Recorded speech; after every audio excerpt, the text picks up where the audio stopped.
Se nós não entendemos isso, que a nossa eternidade está baseada num dia como hoje, num domingo como esse, um dia como hoje está determinando a nossa eternidade, porque, prepara-te, Murilo, prepara-te o teu nome aí, prepara-te para encontrares com teu Deus. E se hoje for o último dia das nossas vidas? Será que se o Senhor Jesus voltasse hoje, o que ele ia encontrar? Que tipo de gente, que tipo de espírito, que tipo de caráter que ele encontraria? A terra, os céus, tudo vai passar, mas a palavra do Senhor vai continuar se cumprindo. Então, se eu olho só para o problema, se eu estou vivendo só para essa vida, que coisa pequena que eu estou aceitando viver. Tudo que eu estou passando vai ser pouco em relação à glória que isso vai gerar, à força, ao testemunho que isso vai gerar. Quantos anos, até os 7 anos de idade, eu passei semana sim, semana não, às vezes semana sim, dentro de um hospital, com diversos problemas e diagnósticos, e minha mãe lutando, o médico dizendo, você não vai poder ter filho, ele vai ter que estudar numa escola especial, ele vai ficar sem o braço,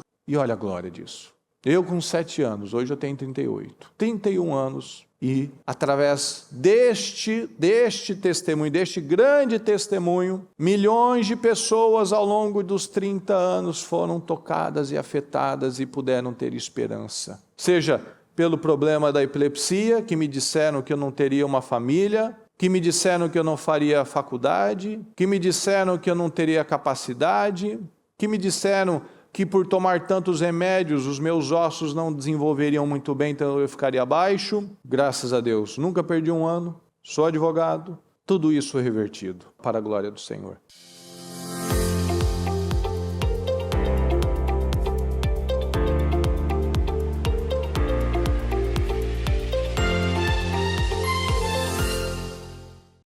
Diga comigo, por gentileza, o rapto da igreja.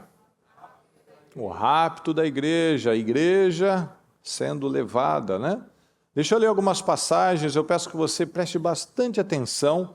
Hoje nós vamos ler um pouco mais do que o usual, mas é muito importante, porque a palavra é que nos dá o esclarecimento, o entendimento das coisas. Aqui em Amós 4,12 diz assim, prepara-te, ó Israel, para te encontrares com o teu Deus. Em Apocalipse 3,11, eis que venho sem demora, guarda o que tens, para que ninguém tome a tua coroa. Será que nós estamos preparados? Será que nós estamos preparados para este momento? Eis que venho sem demora, então guarda o que tens, para que ninguém tome a tua coroa. Então, não é alguém que vem e me toma, alguém vem que me rouba, e eu não estou prestando atenção, e eu posso perder a minha coroa se eu estiver distraído. E a gente vive num tempo, pessoal, que mostra claramente que estamos no final dos tempos. E nós temos a oportunidade de sermos treinados para estes momentos mais difíceis. Aí tem aqueles que às vezes entram naquelas discussões que Paulo fala que são discussões inúteis, né? Vamos ser arrebatados, vamos viver, vamos passar por toda a tribulação. Isso na prática não importa. O que importa é se nós estamos preparados para o desafio. Se vai ser aqui, se vamos passar por tudo, se vamos subir antes. O importante é que nós precisamos estar preparados, senão alguém vem e toma a nossa coroa. Alguém vem e toma o nosso lugar. E o desafio, meus queridos, o desafio não é passar pela grande tribulação. O desafio, fala comigo, é hoje. O desafio é hoje. Um tempo de portas largas, um tempo de cristãos fracos, de crentes fracos, porque o cristão não é fraco. Mas o desafio é hoje. Esperar, os 7 anos da grande tribulação, os 3 anos e meio daquela onde é a rocha mesmo, isso daí a Bíblia mesmo diz que quanto mais eram oprimidos, mais eram afligidos, mais cresciam. Que o sofrimento, o sangue dos cristãos era a semente. Então, muitas vezes, quando a pessoa está naquela situação muito difícil, ou às vezes está com um filho está no hospital, a pessoa se volta para Deus. Então, na pressão, Deus às vezes consegue extrair o que Ele quer de nós. Mas o desafio é agora, onde tanto se fala de facilidades, e as pessoas vão buscando a facilidade, porque o nosso cérebro, a nossa vida, o diabo, ele nos joga para isso. Para o ócio, para a preguiça, para a procrastinação. E precisa de muita força, muita autodeterminação para a gente se levantar e fazer as coisas na hora certa, não deixar para depois, ser disciplinado, responsável em tudo na vida. Não somente na parte espiritual. Olha o que diz aqui em 1 Coríntios 15, 19. Se esperamos em Cristo só nesta vida, somos os mais miseráveis de todos os homens. Se a gente espera, se a gente está vivendo só para agora, Paulo nos chama de miseráveis, somos os mais miseráveis. Lembra do Ezequias, quando o Senhor falou que ele ia morrer, depois ele virou para o lado, ele orou, Senhor, tu sabes que tenho sido fiel. O homem de Deus voltou lá e disse, você vai ter mais 15 anos. Ele só viveu para aqueles 15 anos. Ele foi um miserável. Ele não educou o filho dele, ele não plantou uma boa semente na vida do filho dele, do Manassés. Então ele foi um miserável. Porque quando o homem de Deus disse, daqui a pouco vão chegar esses povos, vão vir os babilônios, vão levar tudo que você tem, seus descendentes, seus tesouros, vão levar tudo. Ele falou assim, boa sua palavra. Porque ele viu, enquanto eu estiver vivo eu vou ter paz. Um egoísta. Muitos têm vivido só para agora, pessoal. Só para o agora. Ele não pensa no amanhã, ele não pensa no futuro, ele não pensa no legado dele, ele não pensa para os filhos, ele não pensa para os netos, ele não pensa em como ele vai ser lembrado.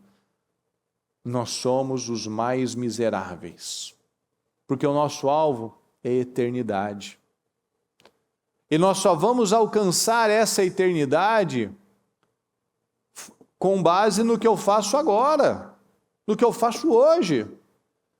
Se nós não entendemos isso, que a nossa eternidade está baseada num dia como hoje, num domingo como esse, um dia como hoje está determinando a nossa eternidade, porque, prepara-te, Murilo, prepara-te o teu nome aí, prepara-te para encontrares com teu Deus. E se hoje for o último dia das nossas vidas? Será que se o Senhor Jesus voltasse hoje, o que ele ia encontrar? Que tipo de gente, que tipo de espírito, que tipo de caráter que ele encontraria? Encontraria pessoas fiéis, encontraria pessoas ousadas, pessoas que amam a Ele, pessoas alinhadas, ou encontrar pessoas com raiva, com pessoas cochilando, pessoas colocando outras coisas na frente dele? O que ele ia encontrar? Então nós precisamos entender isso. A nossa eternidade está sendo construída agora, hoje. Romanos 8,18. Considero que os nossos sofrimentos atuais não podem ser comparados. Vamos juntos, por favor. Isso é muito importante. Considero que os nossos sofrimentos atuais não podem ser comparados com a glória em que nós será revelada. Às vezes eu acho que está difícil, às vezes eu acho que está complicado. Paulo está falando, os nossos sofrimentos não se comparam com a glória que em nós será revelada. A gente pode estar vivendo em situações terríveis. Viver não é fácil. E se eu já tenho entendimento que viver não é fácil, eu não vou buscar facilidade. Então, o Paulo está falando isso. Tudo que nós passarmos O Senhor vai revelar uma glória, seja uma glória aqui, seja através das nossas vidas, seja a glória eterna. Tudo isso que estamos passando, que ainda vamos passar, o que já passamos, se tornou glória. Olha quanta coisa que você já viveu, já venceu, e hoje você pode fortalecer pessoas. Você pode levar testemunho à vida das pessoas. Você pode mostrar, ó, eu passei por isso, eu quase morri neste momento, quase aconteceu, quase perdi meu casamento assim, quase perdi meu filho assim, eu quase perdi a minha vida assim. Mas Deus me preservou. E olha a glória disso. Os problemas passam, mas o testemunho fica. A terra, os céus, tudo vai passar, mas a palavra do Senhor vai continuar se cumprindo. Então, se eu olho só para o problema, se eu estou vivendo só para essa vida, que coisa pequena que eu estou aceitando viver. Que miséria nós estamos aceitando viver. Não, o Senhor não tem isso para nós. Então, tudo que vem até mim, tudo que eu tenho que enfrentar, eu tenho que entender, o Senhor tem uma glória maior com isso. Eu vou dar a resposta certa. Tudo que eu estou passando vai ser pouco em relação à glória que isso vai gerar, à força, ao testemunho que isso vai gerar. Quantos anos, até os 7 anos de idade, eu passei semana sim, semana não, às vezes semana sim, dentro de um hospital, com diversos problemas e diagnósticos, e minha mãe lutando, o médico dizendo, ó, você não vai poder ter filho, ele vai ter que estudar numa escola especial, ele vai ficar sem o braço, porque eu tive um acidente lá que eu quase perdi o braço, ele foi segurado, preso somente pela pele do cotovelo. Então, assim, é problema atrás de problema, problema atrás de problema. E lá, segurando firme, não, Senhor, vale de ossos secos, Senhor diz aqui, meu pai, profetiza, eu vou profetizar, Senhor, esse vale de ossos secos, esse braço literalmente, ó, voltando os tendões, voltando a carne, voltando a corrente sanguínea, os vasos, a pele, a funcionalidade, para não ficar somente uma coisa estética. E olha a glória disso.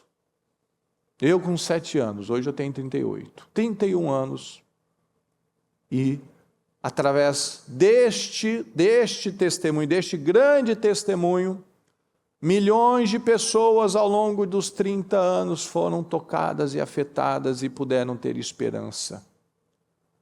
Seja pelo problema da epilepsia, que me disseram que eu não teria uma família, que me disseram que eu não faria faculdade, que me disseram que eu não teria capacidade, que me disseram que por tomar tantos remédios os meus ossos não desenvolveriam muito bem, então eu ficaria baixo. Tudo isso foi revertido para a glória do Senhor. Graças a Deus, nunca perdi um ano. Entrei, saí da faculdade, sou advogado. Uma prova da OAB que se é boa ou se é ruim, 95% reprova todo ano. E na minha época não tinha algumas concessões que eles têm hoje. Você tem uma chance de voltar e fazer a mesma prova, eu não tinha. Perdeu, numa fase você tem que recomeçar tudo. Mais 3 meses, todo dia estudando, fazendo a mesma coisa para fazer de novo a prova e ver se vai agora. Mas na hora que a gente está vivendo, a gente não vê isso. Nossa, o que eu vou tirar de bom disso? O que eu vou tirar de uma situação que eu estou sem braço? O que eu vou tirar de uma situação que um bebê está dando convulsões? Aí, quando chega na minha vez, na minha filha mais velha, ela começa a repetir a minha história. A minha história começou a dar convulsão. Agora é a minha vez de lutar. Mas eu tive um exemplo, alguém que lutou por mim. Agora eu tenho fundamentos para lutar por alguém, para mostrar que é possível também. E cada um aqui. Se eu simplesmente abandono e aceito, como eu tinha um colega que já deu convulsão atrás de mim, na sala de aula. Ele era um rapaz até bonito, até alto como eu, gostava de basquete, jogava basquete, mas ele não era confiável dele tirar uma carteira de motorista, por exemplo. Ele podia se matar. Porque ele dentro da sala de aula, atrás de mim, eu já peguei ele dando convulsão. Ele virando para a parede e começou a se chacoalhar lá. Mas isso começou pequeno. Mas eu já tinha rompido, já tinha vencido aquilo, mas a mãe dele não tinha essa fé, dava remédio. A minha mãe também me deu remédio. Mas não resolveu, não resolvia, eu continuava dando. E tem gente que não olha isso como um sinal. A minha receita de vida não está funcionando. A minha receita de vida não está me tirando deste problema. Então eu preciso mudar a receita. Se toda vez eu faço um bolo que dá errado, eu tenho que analisar. Bom, se a fulana ali, se aquela senhora lá, cozinheira, chefe de cozinha, a minha mãe, a minha avó, todo mundo fez aquele bolo e deu certo, por que o meu não está dando certo? Porque o bolo não presta. Não, porque eu fiz errado, eu estou fazendo errado. Então preciso analisar onde está o meu erro. E agora eu tenho um exemplo. Aquela pessoa fez aquela receita e deu certo. A Bíblia trabalha com isso. A Bíblia traz exemplos para nós. Você vê que até a Bíblia tem resposta para tudo. Tem até o exemplo que minha mãe pôde usar de uma situação literal. Só tem osso. Senhor, faz nascer os tendões, faz nascer os nervos, faz nascer a pele, faz ter sensibilidade. Porque eu poderia ter só um braço. Mas um braço estético, um braço que você já deve ter visto, gente que tem um braço duro, que é seco, não tem funcionalidade nenhuma. Ou tem um braço mecânico, que a ideia era cortar aqui no meu braço. E não precisou de nada disso, mas poderia ter sido, porque o médico disse que ia ter que fazer. O cirurgião falou que ia ter que cortar. Então são exemplos e exemplos e exemplos que a sua vida se torna um exemplo, uma glória para outras pessoas. De um casamento destruído, você pode trazer esperança para as outras pessoas.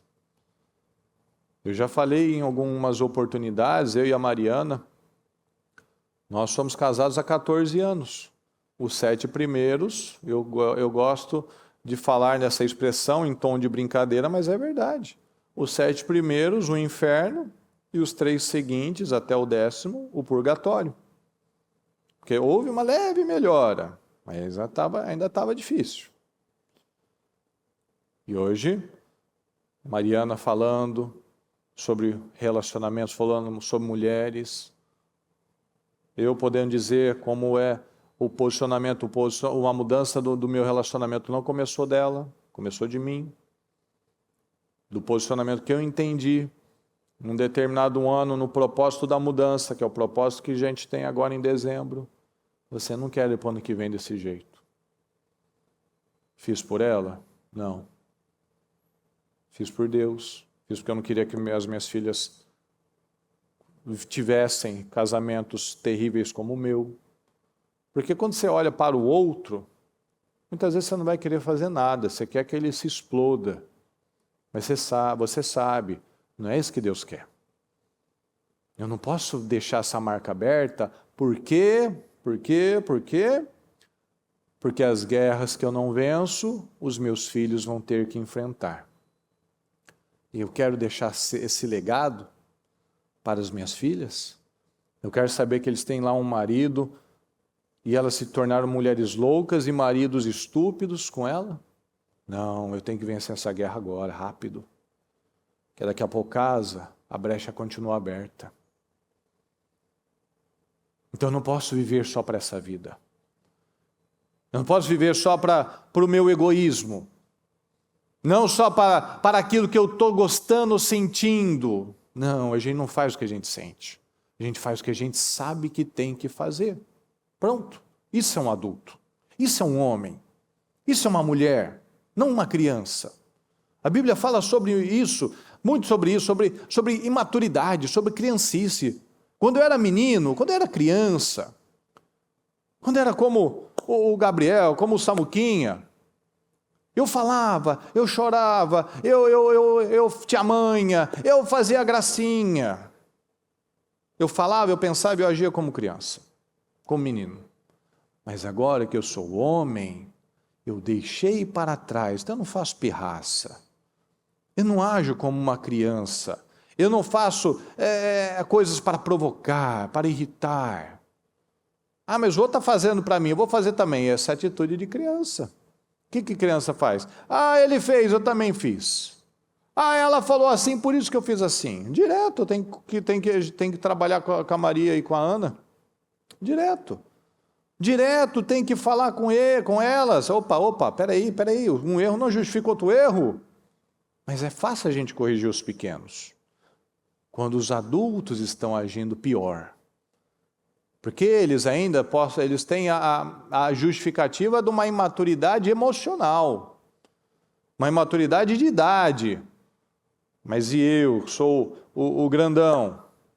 Estou fazendo igual, eu vou exigir deles. Olha a cegueira, pessoal. Olha aqui, ó. 1 Coríntios 15. Eis que eu lhes digo um mistério. Nem todos dormiremos, mas todos seremos transformados num momento, num abrir e fechar de olhos, ao som da última trombeta, pois a trombeta soará, os mortos ressuscitarão, incorruptíveis, e nós seremos transformados. Num abrir e fechar de olhos. Veja, pessoal, que tanto nós, como os demônios, serão pegos de surpresa. Porque a palavra diz que ninguém sabe, nem Jesus sabe, o dia nem a hora em que tudo acontecerá. Então nós não sabemos e o diabo também não sabe, porque vai ser no abrir e fechar de olhos. Então o que o diabo faz? Ele se especializa para ele ter a maior potência de destruição possível. Você já percebeu que há demônios que são especialistas em áreas? Você já percebeu um certo padrão? Por exemplo, eu já vi isso muitas vezes, você já deve ter visto também. Por exemplo, mulheres que se tornaram viúvas e logo os filhos se casaram, por exemplo. Se elas não tinham Cristo, a condição que elas ficam? Elas ficam deprimidas, elas vão se largando, elas entram num estado profundo de depressão, de tristeza, elas começam a não se cuidar mais, a casa delas começa a ficar bagunçada, daqui a pouco está um chiqueiro. Elas ficam com um olhar vazio, com uma cara de doido, de maluco. Quem já viu isso? Vocês nunca viram? Eu já vi várias vezes. É um demônio. Um demônio que atua do mesmo jeito. Ela começa com uma angústia, com uma tristeza, a pessoa não consegue se levantar, a pessoa não consegue sorrir mais, as pessoas tentam ajudar e nada acontece. Há demônios especialistas em distrair as pessoas. Demônios que trabalham contra a igreja. Mas a igreja não pode ser destruída. Então o que ele faz? Ele lança o desânimo nas pessoas. Pode ver. As pessoas falam do mesmo jeito. As respostas das pessoas falam do mesmo jeito. Elas falam do mesmo jeito. Do porquê que ela não consegue tal coisa, do porquê que ela não faz tal coisa. Então o diabo vai atacando. Da mesma maneira, tem pessoas com histórias iguais. Só muda o CPF e o endereço da pessoa, mas o resultado é o mesmo. Então, se a gente parar para analisar, pode ver, em rede social, por exemplo, as pessoas têm o mesmo comportamento, o mesmo vitimismo, mesmas reações. É o mesmo tipo de demônio atuando naquelas mentes. É o mesmo tipo de demônio atuando na vida de muitos crentes, para que eles desanimem, para que eles olhem para o lado, para que eles parem de buscar, para que eles parem de se envolver com a coisa certa. O diabo está o tempo todo trabalhando para distrair as pessoas. E será num abrir e fechar de olhos. Todos serão pegos de surpresa. Mas se Jesus voltasse hoje, estamos preparados? Já que, não há um piscar de olhos, estamos preparados? Se o Senhor voltasse hoje, seus filhos estão preparados? Veja que nós vivemos num tempo onde há um incômodo brutal contra a igreja. Você vê que ninguém mexe com os islâmicos, ninguém mexe com as religiões africanas, mas com a igreja é o tempo todo. Muito se fala aí do assassinato de judeus, mas o povo que mais é assassinado no mundo são os cristãos. E você não ouve ninguém falando sobre isso. Tem um ódio, uma perseguição. Aqui em Mateus 24, 4 diz assim, Jesus respondeu, cuidado, que ninguém os engane, pois muitos virão em meu nome dizendo, eu sou Cristo, e enganarão a muitos. Vocês ouvirão falar de guerras e rumores de guerras, mas não tenham medo.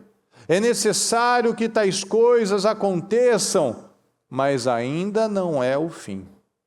A nação se levantará contra a nação, e reino contra reino. Haverá fomes e terremotos em vários lugares. Tudo isso será o início das dores. Então eles os entregarão para serem perseguidos e condenados à morte. Vocês serão odiados por todas as nações por minha causa. Olha só, é assim que está acontecendo.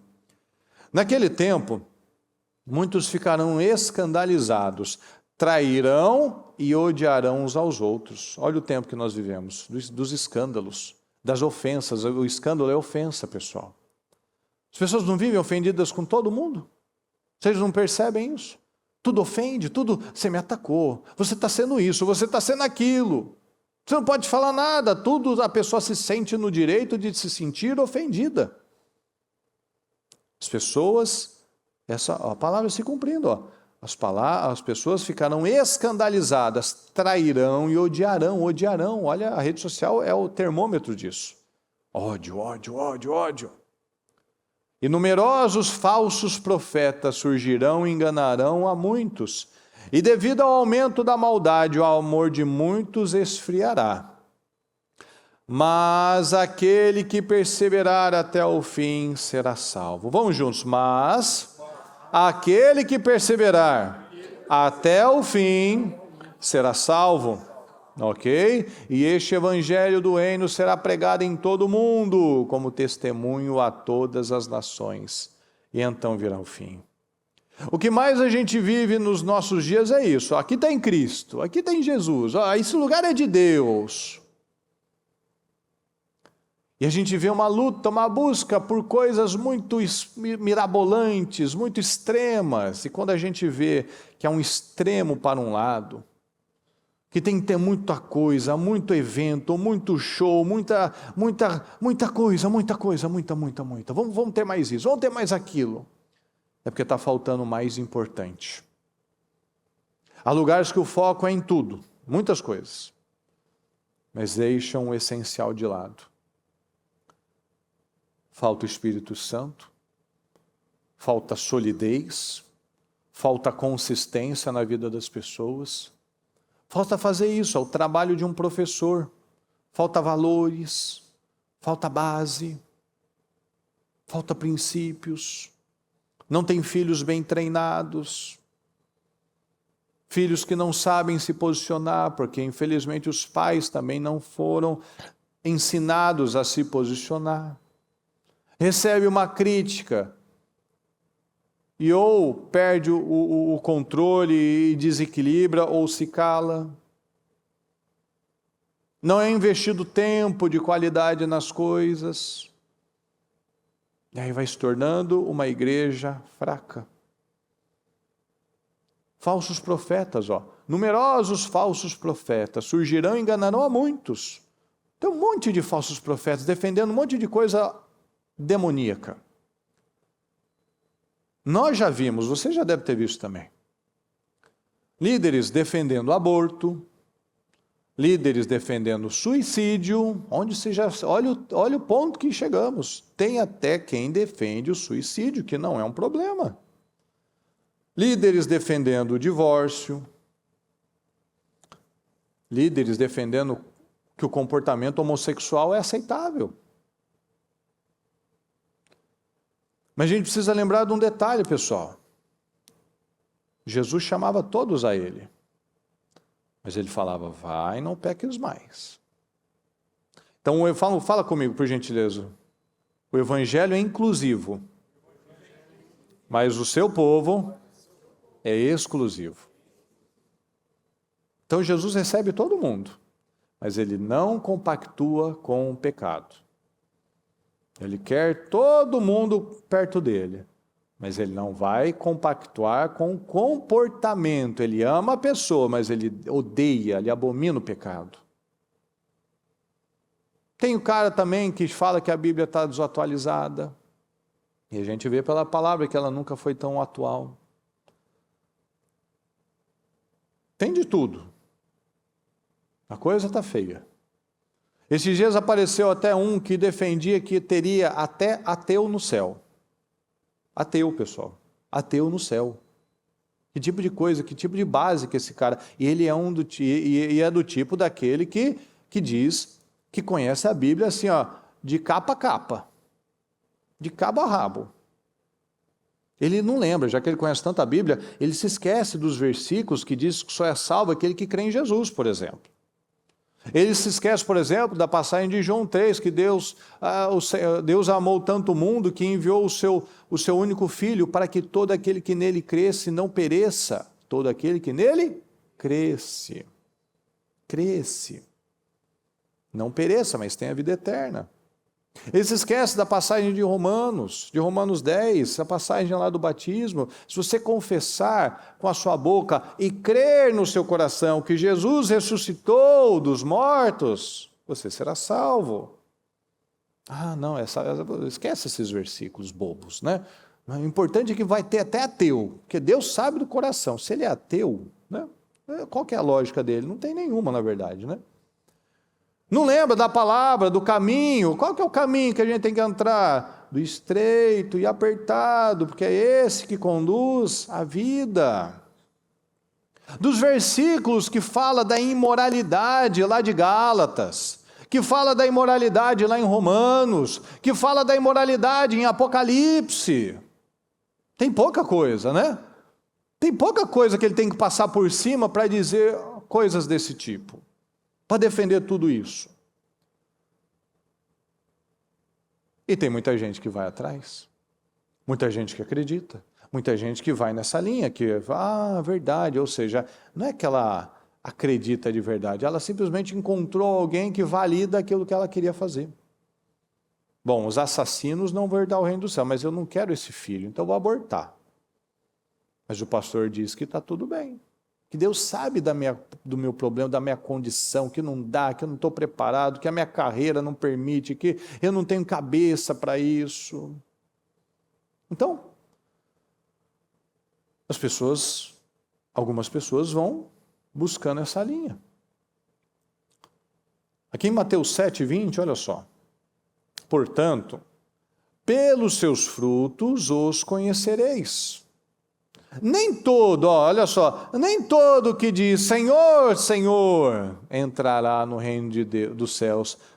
Mas quem vai entrar então? Se até o ateu ele diz que vai entrar, quem que vai entrar, pessoal? Vamos juntos. Mas aquele que faz a vontade de meu Pai, que está nos céus. Então não é, Deus sabe do meu coração, não. Aquele que faz a vontade de Deus. Muitos me dirão naquele dia: Senhor, Senhor, não profetizamos nós em Teu nome? E em Teu nome não expulsamos demônios? E em Teu nome não fizemos muitas maravilhas? Então lhes direi abertamente: nunca vos conheci, apartai-vos de mim, vós que praticais a iniquidade, vocês que praticam o pecado, o mal. Então quem que vai entrar no céu? Somente o que faz a vontade de Deus. Dizer que Deus é lindo não vai me fazer entrar no céu, pessoal. Dizer: Senhor, Senhor, eu fiz culto, Senhor, eu evangelizei, Senhor, eu levei pessoas para a igreja, Senhor, eu ajudei os necessitados, Senhor. Senhor, não, sai de perto de mim que eu nunca te conheci. Dizer que Deus é lindo não vai me trazer mais, não vai me fazer entrar no céu. Mas aquele que faz a vontade, ou seja, entrar no céu vem da, fala comigo, obediência. Obediência.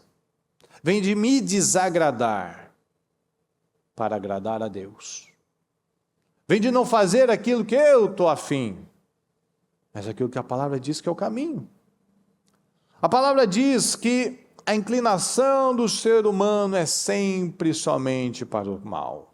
É sempre para a preguiça, é sempre para a procrastinação, é sempre para aquela impulsividade na carne, sempre para o mal. Então a gente precisa estar atento, pessoal. A gente falou esses dias, se eu não me engano, na semana passada, no domingo passado, da parábola do joio e do trigo. As multidões ouviram a parábola do joio e do trigo, não entenderam, saíram boiando e foram embora. Os discípulos se aproximaram do Senhor e falaram: Senhor, nos explica essa parábola, que a gente não entendeu. Sua pregação foi um pouco diferente, um pouco difícil para a gente, dá para explicar melhor? O que eles mostraram? Interesse. Então hoje, numa palavra como essa, pessoal, qual que é a inclinação da nossa carne? Terminou o culto, tomei a Santa Ceia, estou me sentindo bem com a minha consciência. Eu vou para casa. Mas será que nós entendemos a palavra? Entendemos o que Deus tinha para mim? Entendemos a própria explanação, os versículos? Eu me contento com a multidão. Eu vou para casa, está tudo bem. Já vi Jesus. Ele é um cara legal. Ele é um cara bacana, simpático. Eu vi ele ajudando pessoas ali, ó. Eu vi ele curando pessoas ali. Né? Eu vi ele abraçando as pessoas. Que gente boa. Jesus é muito gente boa, né? Mas eu não entendi. E se eu não entendo, eu não mudo.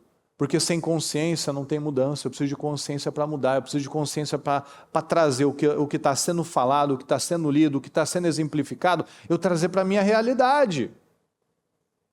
O que seria o Senhor, Senhor? E não vocês dizem: Senhor, Senhor, não fazem o que eu digo. Senhor, Senhor, mas eu faço diferente. Então tem que ter esse interesse, pessoal. A gente fala sempre: estamos aqui à disposição. Tem alguma dúvida, não entendeu alguma coisa, algum termo, alguma palavra, alguma expressão, algum entendimento? Pergunta. Vamos ter interesse em crescer, vamos ter interesse em agradar o Senhor. Porque agradar a Deus vai exigir um altíssimo nível de determinação, de foco, de renúncia, mas para isso eu tenho que comer. Eu tenho que comer, Senhor, eu quero conhecer. Me ajuda a conhecer, Senhor, me ajuda a entender. Às vezes a nossa mente: Senhor, mas está difícil, eu não estou entendendo, o que está falando, o que falou? Por isso que a gente varia algumas versões da Bíblia, porque às vezes uma tem uma palavra que para mim é mais familiar, mas, entendi, faz isso, entendi, agora ficou mais fácil. Então, a gente tem oportunidades, a gente tem potencial, capacidade para mais.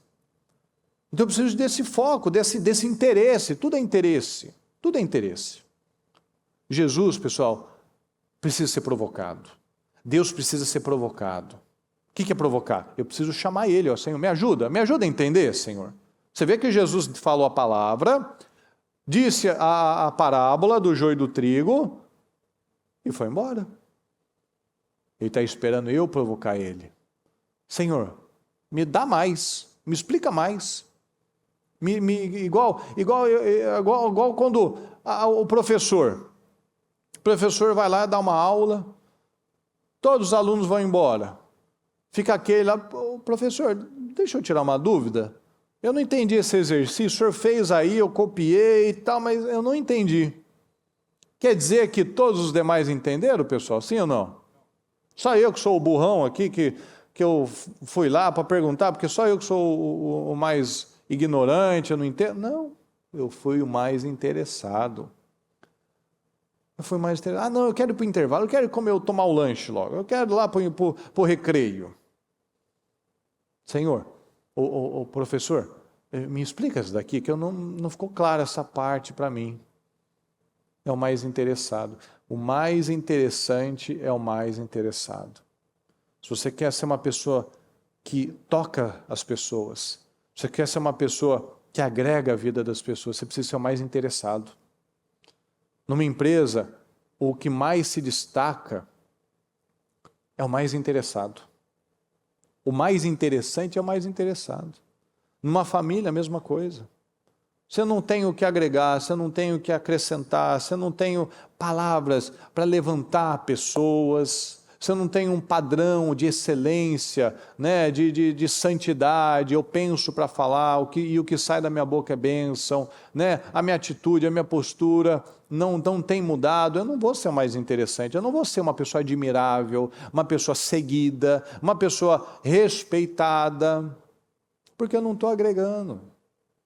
Então nós precisamos desse interesse. O mundo faz até leis para legalizar o pecado. Não tem vários lugares aí que já legalizou o aborto? Então. Mas não quer dizer que ficou certo. A gente precisa de convicção, pessoal. A gente viu aí em tempo de pandemia, por exemplo, um monte de gente falando tanto de prudência, né? Mas a prudência, tão falada, não serve para desobedecer a palavra. É igual Jesus falou. O diabo tentou ele, ó, se você é filho de Deus, pula daqui, dessa altura aí. Assim, não, isso é ser estúpido. Isso é ser estúpido, eu não vou tentar o Senhor. O não reagir, por exemplo, diante de uma situação, não quer dizer que eu confio em Deus. Não tem pessoas que começam a sofrer prejuízos, contratos que não estão sendo cumpridos, pessoas que não estão fazendo a parte delas, ela está falando, ó, eu vou deixar nas mãos de Deus. Depende. Tem coisas que você não é para deixar nas mãos de Deus. Se aquilo invade aquilo que Deus te deu. Às vezes você está tendo prejuízo, às vezes você está perdendo coisas. Você está falando, não, vou deixar nas mãos de Deus. Tem um professor ali doutrinando o seu filho, tem um amigo ali, ó, que está doutrinando o seu filho a fazer coisas erradas, e você vai falar para ele, não vou falar com esse professor, não vou falar desse colega, desse amigo dele, eu vou orar. Não, eu tenho que me posicionar, está errado. A virtude, por exemplo, pessoal, a virtude do domínio próprio, ela só existe quando eu tenho capacidade e potencial de agredir alguém, eu não agrido. Está entendendo? Se eu falo, eu tenho domínio próprio, um lutador de jiu-jitsu, ele tem potencial de matar alguém? Sim ou não? Então ele pode dizer que ele tem domínio próprio. Um soldado. Você já deve ter visto, todo mundo viu em filme aqui. O cara que era soldado, o cara que era lutador, o cara que era o quieto. Não mexe com ele está na dele. Aí sempre vinha um valentão lá para querer fazer graça com ele. Eu falo assim, deixa eu quieto, me deixa na minha. E não deixava. Aí ele quebrava tudo ali, derrubava todo mundo. Só que ele não queria problema. Ele não queria entrar naquela, porque ele sabia que ele tinha capacidade para estragar tudo ali. Então, um lutador de jiu-jitsu, um soldado, por exemplo, ele pode dizer, eu tenho domínio próprio. Mas um fracotinho que tem medo de tudo, ele não pode falar, não, porque eu tenho domínio próprio. Não, o que você tem é fraqueza. Fraqueza não é virtude. Você tem é covardia.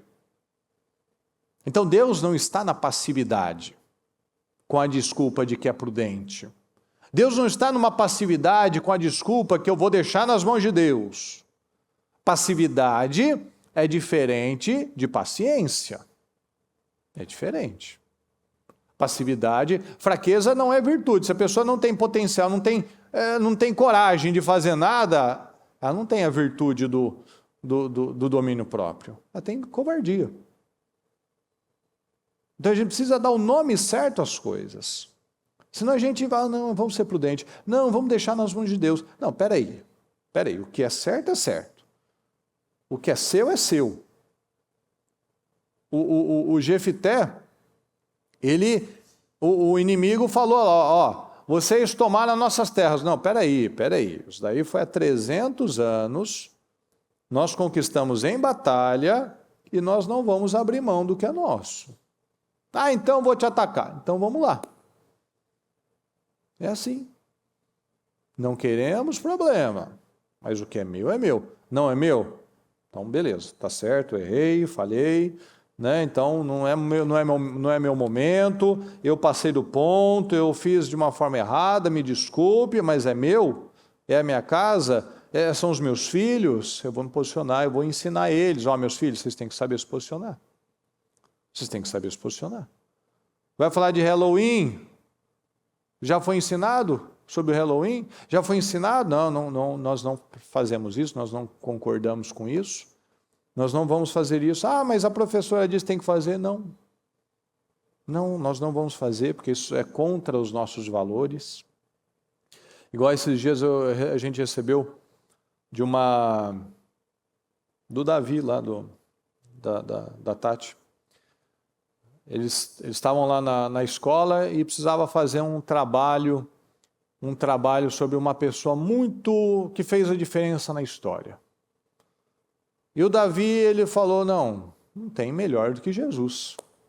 Aí falou, não, mas não pode falar, a professora falou que não pode falar de política nem de religião. Aí a mãe foi lá, então vamos estudar Jesus.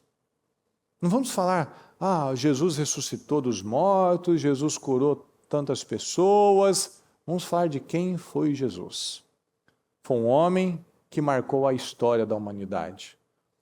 Jesus marcou uma era, antes e depois dele, não é assim? 2025, depois de Cristo.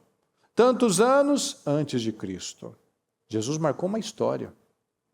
Assim como Albert Einstein marcou o tempo dele, assim como o Martin Luther King marcou o tempo dele pelos direitos que ele buscou para os negros, o Einstein com as descobertas, com a inteligência, o próprio Gandhi em começar uma revolução pacífica de libertação lá da Índia em relação aos ingleses.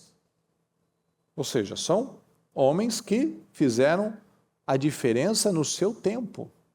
Então Jesus fez a diferença no tempo dele e para sempre. Ele começou uma mudança de mentalidade. Por isso que ele como o Judas traiu ele. Judas esperava um outro tipo de revolução. Uma revolução com soldados, com revoltas contra os romanos. Então ele foi fazendo uma dissertação para apresentar o trabalho, para que quando chegasse lá, a primeira coisa, leu assim, é incrível, né? Que eu falei no começo. Perseguição contra os cristãos, assim, implacável. A pessoa não lê. Escreveu, Jesus, religião. Religião, não podemos falar de religião. Não tem religião aqui. Jesus é um homem que, inclusive a Bíblia é um livro histórico. É um livro de registro histórico. Então tem coisas aí, tanto que não é à toa que fala, fulano, filho de cicrano, filho de beltrano, por quê? Porque esses registros são históricos. Uma coisa comprova a outra. Ó. Tu fala dos sírios, do Nabucodonosor, tudo existiu. O Senaqueribe lá dos sírios, dos assírios, foi um povo, foi um general que existiu. Ou seja, o Ciro, o persa, existiu. Ou seja, o Pilatos existiu. O Tibério, César, existiu. Ou seja, é um livro de registro histórico. Então, tem que ser feito esse treinamento para que o filho saiba se defender, saiba se posicionar, senão ele vem e cala a boca dele. Não, mas Jesus é isso, ou tal coisa, qualquer coisa. Não, eu preciso ter o investimento para que eles saibam falar, saibam se defender. Do contrário, o que vai ganhando é a narrativa dominante aí. É essa cultura maligna, demoníaca. Então, nós precisamos ensinar às nossas famílias, aos nossos filhos isso. Porque a palavra não muda, o evangelho não muda, mas a maneira de pregar mudou muito em muitos lugares. Muitos lugares já não se fala do Espírito Santo, já não busca o Espírito Santo, já não faz um monte de coisas. Então, se nós não estivermos enraizados na palavra, a gente não consegue sobreviver, pessoal. Se a gente não está enraizado na palavra, a gente não consegue manter um casamento, por exemplo. Se a gente não estiver enraizado na palavra, a gente não consegue manter a nossa fé. Porque hoje em dia tem um monte de lugares que só fala da graça. Da graça, que elimina todo o sacrifício e toda a responsabilidade. Porque Deus vai me entender, Deus vai fazer isso, vai fazer aquilo. Não, eu tenho que fazer a minha parte. Olha o que diz aqui em Atos 2, 17. Nos últimos dias, diz Deus, derramarei do meu espírito sobre todos os povos. Os seus filhos e suas filhas profetizarão. Os jovens terão visões, os velhos terão sonhos. Nos últimos dias, o Senhor vai derramar o seu espírito sobre as nossas vidas. A gente vive num tempo de muita maldade, de muitas dificuldades, mas a igreja também vai crescer muito mais. É o que a gente falou esses dias, a igreja do Senhor não são prédios, ou prédios cheios de pessoas. Não quer dizer que ali está a igreja do Senhor. A igreja do Senhor é uma igreja espiritual, uma igreja forte, uma igreja focada, uma igreja resiliente, uma igreja que ama a Deus, uma igreja que tem prazer em Deus. O Senhor fala, né? Vocês serão minhas testemunhas até os confins da terra. Nós somos chamados para sermos testemunhas vivas de Cristo, para sermos servos do Senhor, para sermos testemunhas das bênçãos do Senhor, para glorificar o nome do Senhor. Nos últimos dias derramarei do meu espírito sobre todos os povos. Então vamos decidir na nossa vida. Senhor, eu vou ser um canal de bênção na vida das pessoas. Eu vou ser um canal de bênção para que as pessoas se aproximem do Senhor. Eu vou ser um canal de vitória. Um canal de esperança. Guarda isso, por favor. Fala comigo, por favor. Amor não é sentimento. É atitude. Eu posso não dizer eu te amo, mas eu posso ter atitude de amor. Que é isso que importa. A gente acabou de falar, Senhor, não fizemos isso, Senhor, não fizemos aquilo. Não.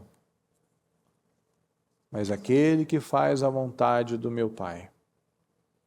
Então, amar a Deus não é me emocionar. Amar a Deus é fazer como Jó, é fazer como Davi, é fazer como José, é ser fiel, é permanecer naquele lugar difícil, independente daquilo que eu estou sentindo, do que estão falando. Né? Como a bispa falou esses dias, da parábola das 10 virgens. E a gente pode trazer, né, que ele fala, né, das 5 insensatas, das 5 prudentes, a gente pode colocar como as 5 que estavam preparadas e as 5 que estavam despreparadas. Porque o nosso ministério, você sabe, o nosso ministério ora, o nosso ministério jejua, o nosso ministério tem cultos todos os dias. Será que nós temos nos preparado? Será que temos aproveitado ao máximo as nossas oportunidades? O que faltou na vida daquelas virgens imprudentes, pessoal? Azeite. faltou unção. Nós temos carregado o nosso azeite, nós temos carregado a nossa unção extra, nós temos nos preparado. Fala comigo, por gentileza. O Espírito Santo é o combustível do cristão.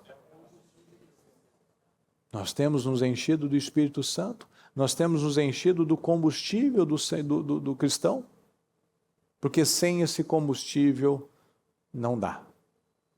Não tem como eu esperar nada de bom sem o combustível, sem a presença do Espírito Santo, sem esse azeite. Então, como nós falamos no começo, se o Senhor viesse hoje, Ele ia nos pegar preparados com o nosso azeite extra. Então vamos nos preparar, pessoal, vamos estar preparados, porque nós não sabemos, ninguém sabe, nem os demônios sabem, o dia nem a hora. Então, quando o Senhor voltar, e Ele vai voltar, Ele vai pegar pessoas e demônios desprevenidos. Então que Ele não nos pegue desprevenidos. Amém, meus queridos? Fiquem em pé, por gentileza.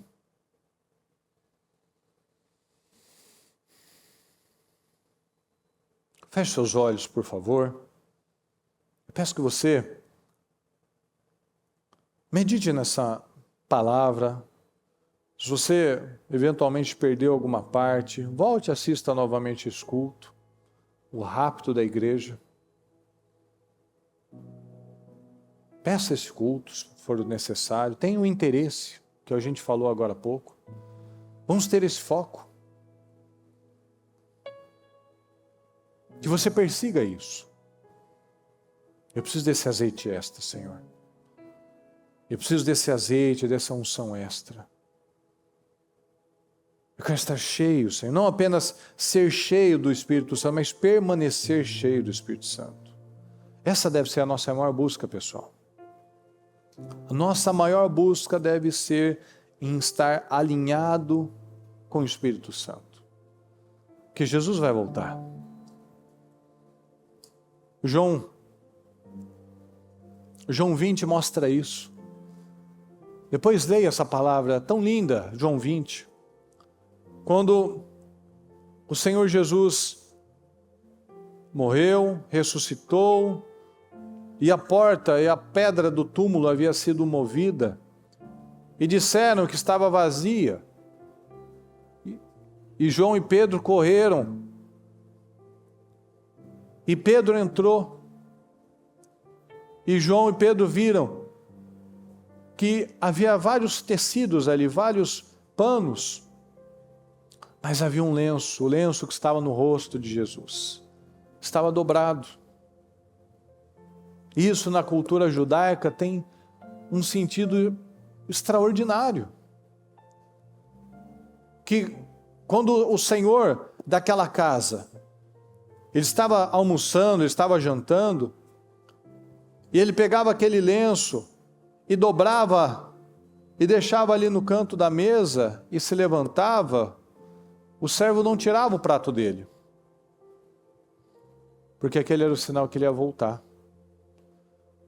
Se ele pegasse aquele pano, limpasse a boca e deixasse ali todo embolado, o servo podia recolher aqueles pratos, aquela comida, porque ele já tinha terminado, ele não ia voltar mais.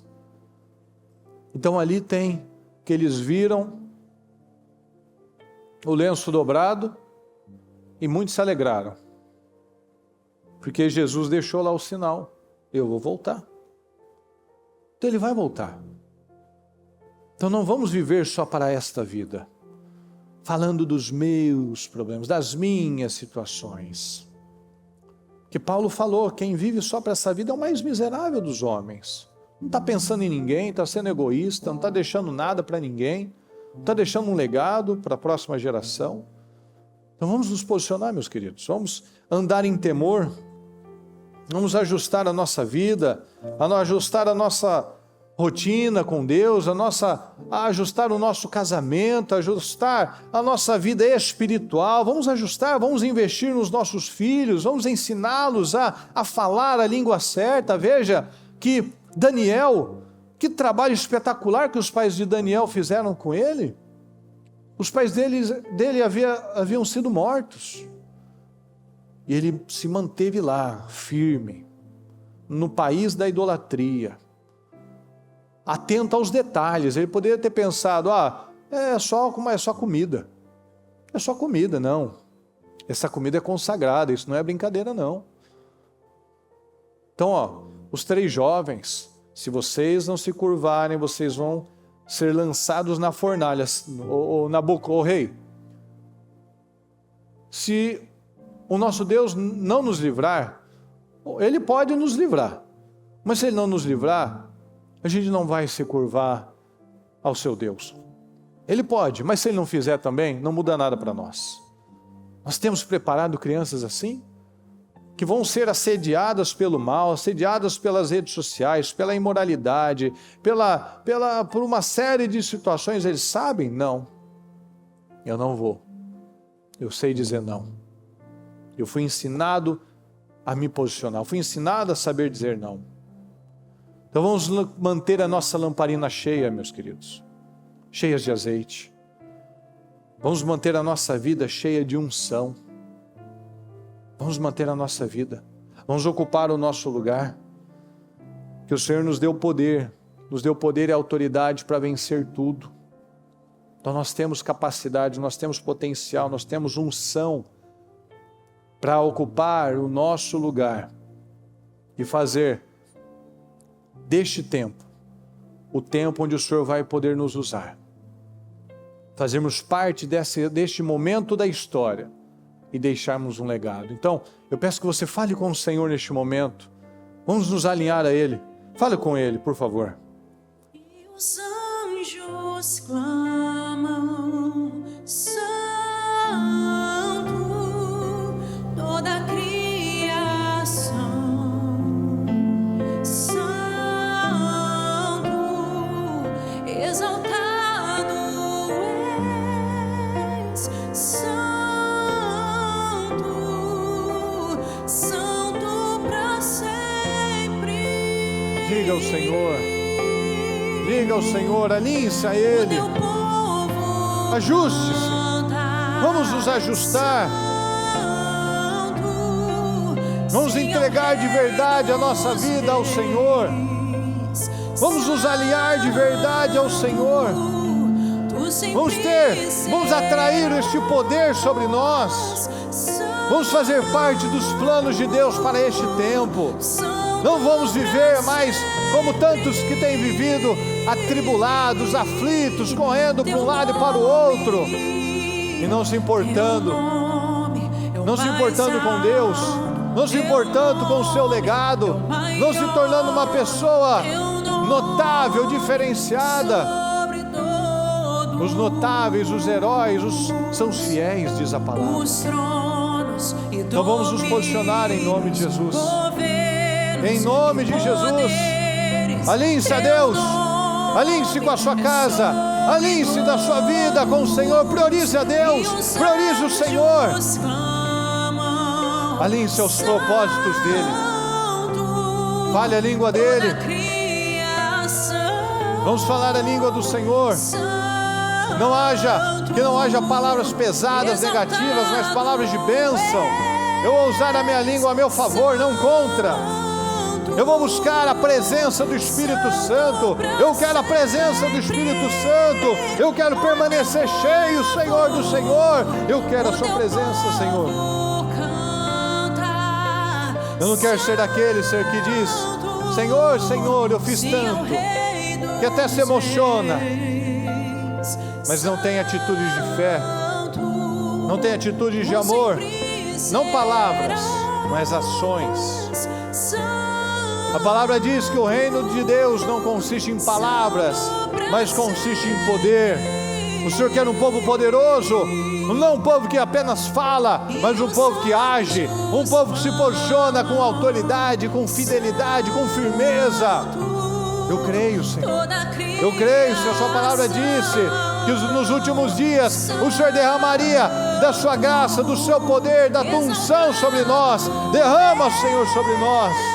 Derrama sobre nós, meu Pai, derrama sobre o teu povo essa graça, essa unção, meu Pai. Em nome do Senhor Jesus, eu declaro isso, Senhor.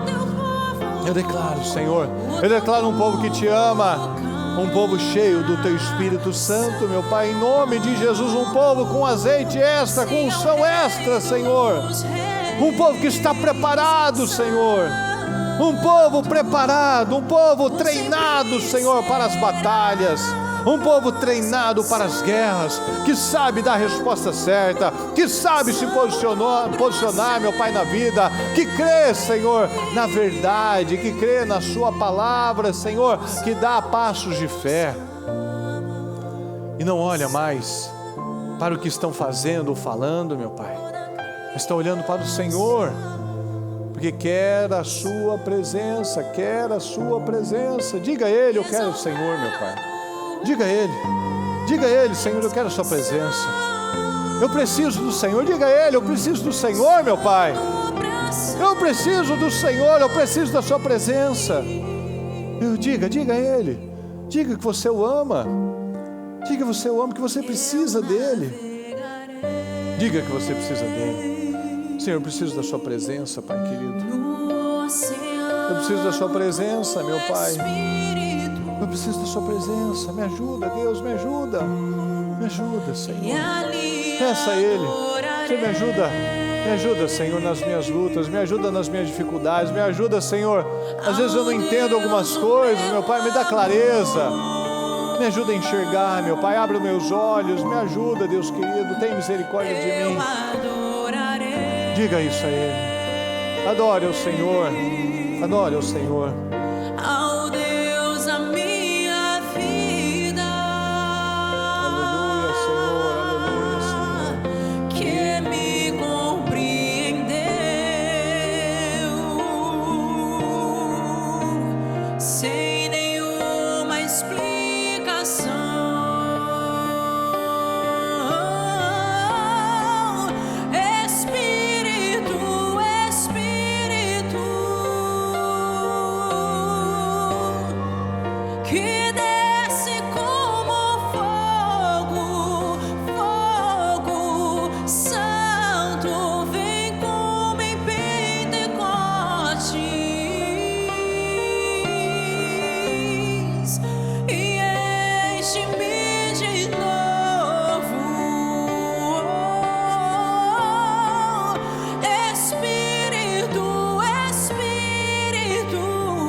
Senhor, aleluia. Toca os corações, meu Pai, eu te peço. Decida isso. Eu não saio da mesma forma, Senhor. Eu não saio da mesma maneira. Eu saio daqui, meu Pai, com decisões tomadas, Senhor. Decisões na minha vida, decisões nos meus relacionamentos, decisões na minha postura, na minha conduta, Senhor. Pô, decisões. O Senhor não voltou hoje, Senhor. Ainda não. Então nós temos oportunidade de estar preparados, Senhor. Talvez até o começo deste culto nós não estávamos, mas que agora estejamos, Senhor. Que agora não estejamos mais distraídos com tantas coisas como Marta, Senhor, preocupada com tantas coisas e se esquecendo daquilo que não vai ser tirado. Aquilo que estamos fazendo aqui, tomando de decisões, o diabo não pode tirar de você, nenhum ladrão pode tirar de você, porque é algo espiritual. Eu te peço, Senhor, que o Senhor desperte o coração, o temor de cada um, Senhor. Haja aqui, Senhor, a igreja do Senhor, a igreja espiritual do Senhor, meu Pai. Uma igreja viva, uma igreja quente, Senhor, uma igreja que te ama, uma igreja que quer te conhecer, Senhor. Aleluia, Senhor, desperta, meu Pai, eu te peço. Toca nos corações, Senhor. Que nós jamais, meu Pai, nunca mais voltemos a ser as mesmas pessoas, Senhor.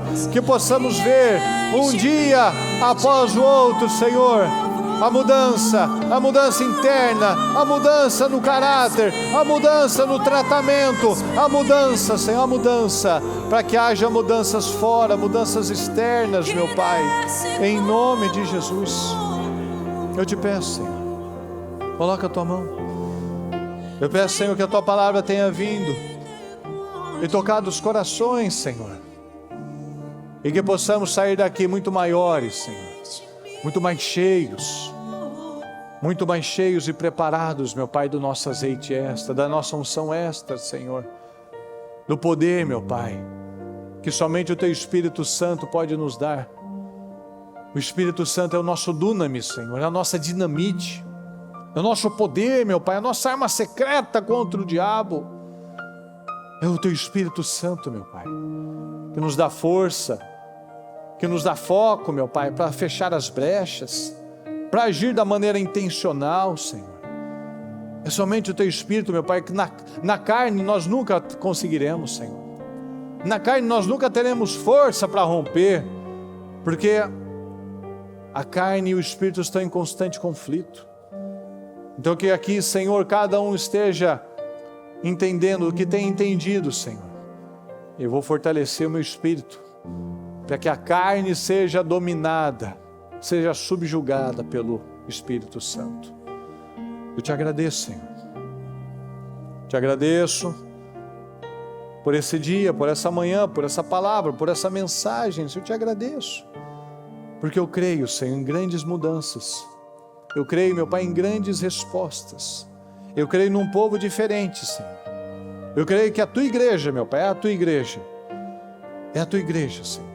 Que a tua palavra, Senhor, tenha encontrado corações abertos. E que ela cumpra o propósito pela qual ela é enviada, Senhor. O propósito de mudança, o propósito de discernimento, o propósito de entendimento, meu Pai. O propósito de crescimento. O propósito certo, Senhor. Muito obrigado, Senhor. Muito obrigado. Eu te agradeço, Senhor. Amém, Senhor Jesus. Amém.